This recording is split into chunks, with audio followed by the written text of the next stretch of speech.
por isso que foi reeleito. Mesmo dizendo que não queria reeleição, quando se propôs a reeleição, foi reeleito, porque deixou o Estado numa ótima situação e quando pegou estava muito ruim. Agora, eu concordo com o senhor que o perigo continua. Não há como não chamar de golpe o que aconteceu em Brasília, tentativa de golpe, o que aconteceu em Brasília. Não há como não chamar de terrorismo o que aconteceu em Brasília, não há como.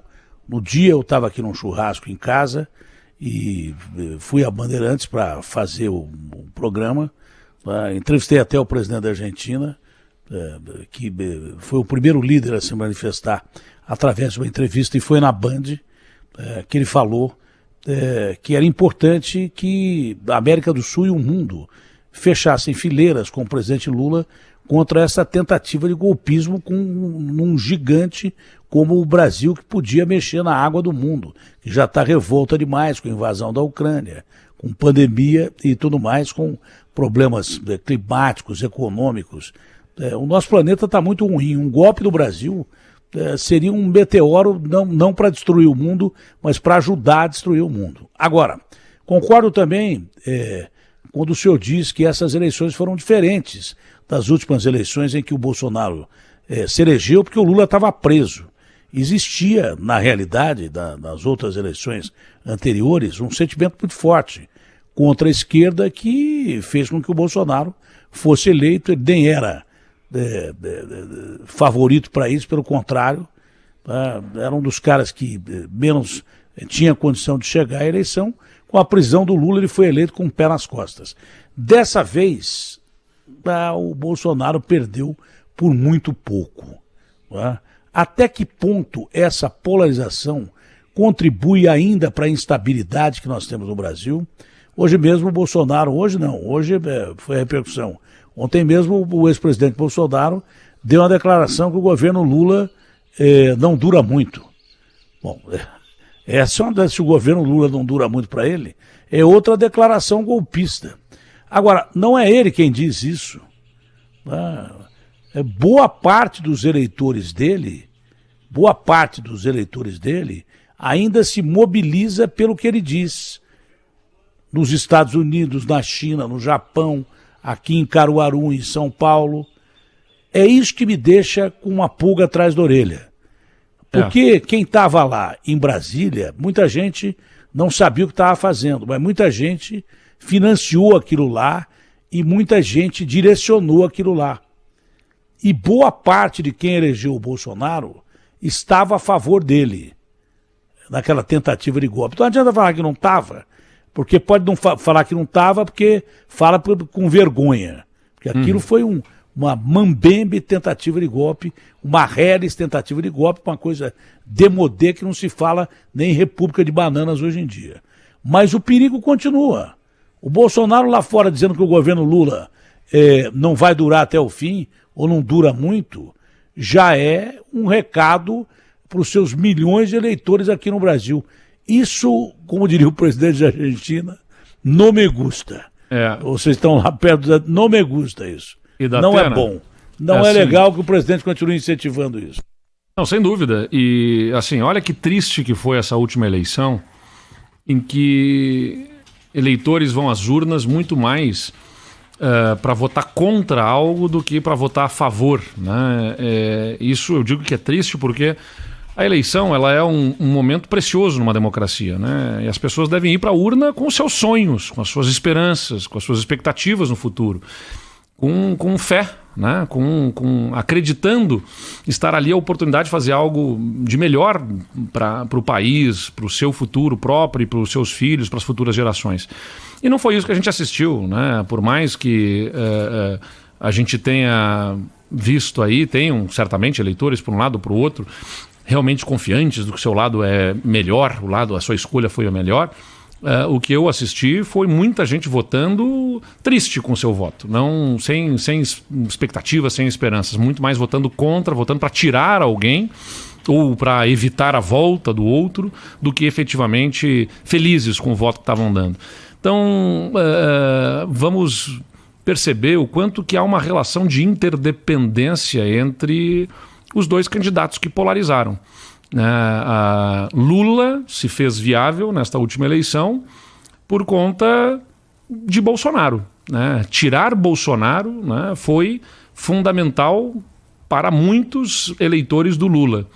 E Bolsonaro se fez viável para ter os votos que teve porque era para evitar, para muitos eleitores, a volta do Lula. Isso mostra uma relação de interdependência, ou seja, essa polarização interessa a eles, não interessa ao Brasil seguramente, não interessa aos brasileiros, mas para eles interessa, é interessante. Ao bolsonarismo não deixou de ser interessante que o Lula tenha sido solto e tenha se tornado elegível novamente. Porque a eleição, os votos do Bolsonaro foram muito fortalecidos por conta de o outro candidato ser o Lula, que tinha sido preso, que tinha sido condenado e tudo mais.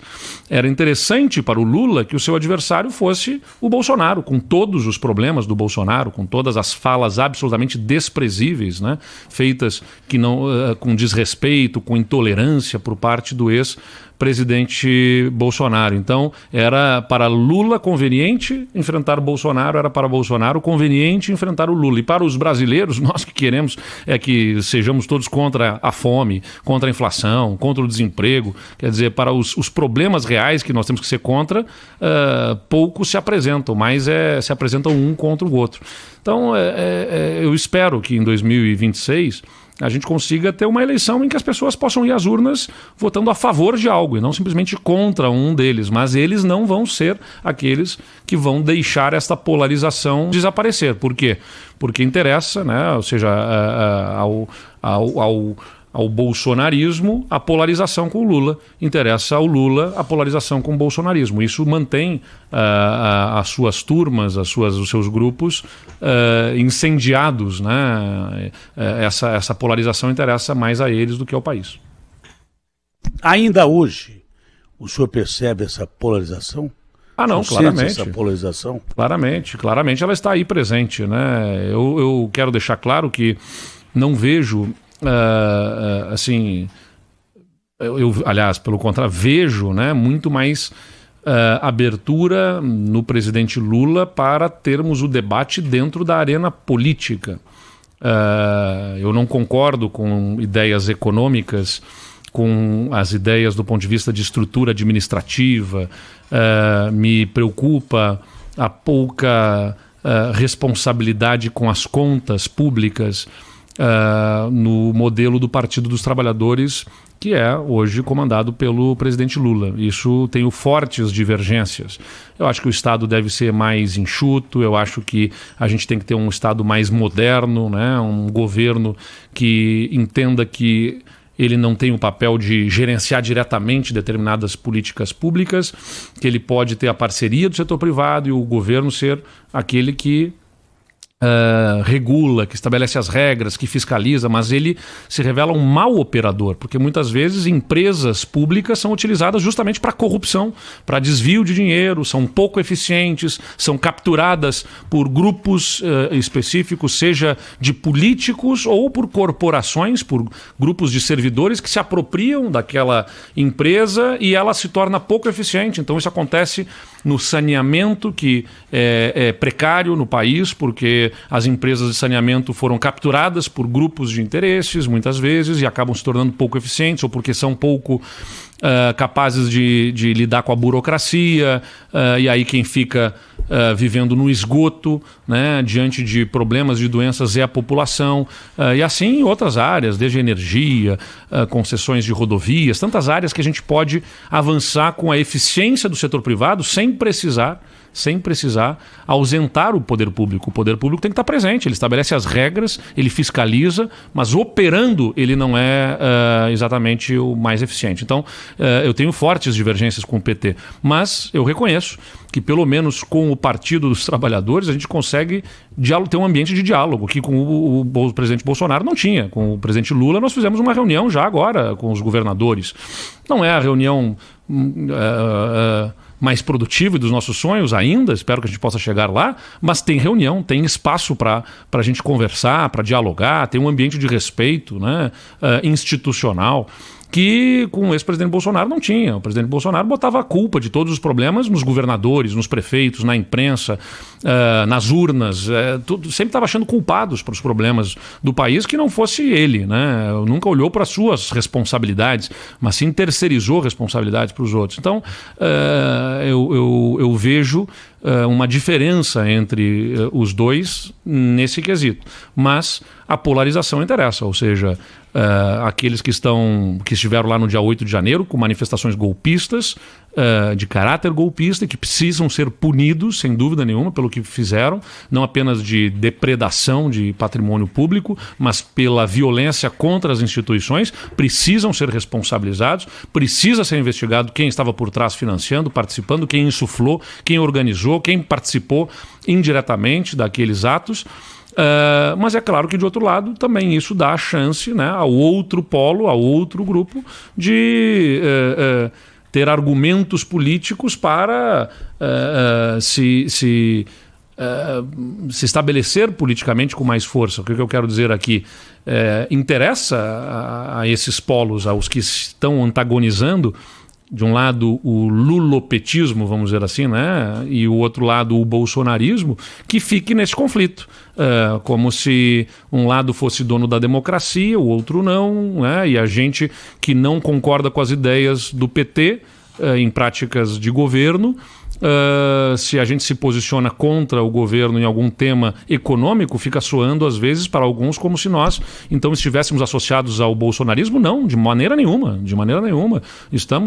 não compartilho dos valores que ali estão, ou da falta de valores de apreço à democracia que ali estão presentes, mas não entendo que o melhor modelo de governo seja o que se apresenta por parte do Partido dos Trabalhadores, mas pelo menos eu tenho a oportunidade de divergir, de discutir sem ser ou sem deixar de ser ouvido como governador nesse ambiente com o presidente Lula. Então isso para mim já é um avanço importante.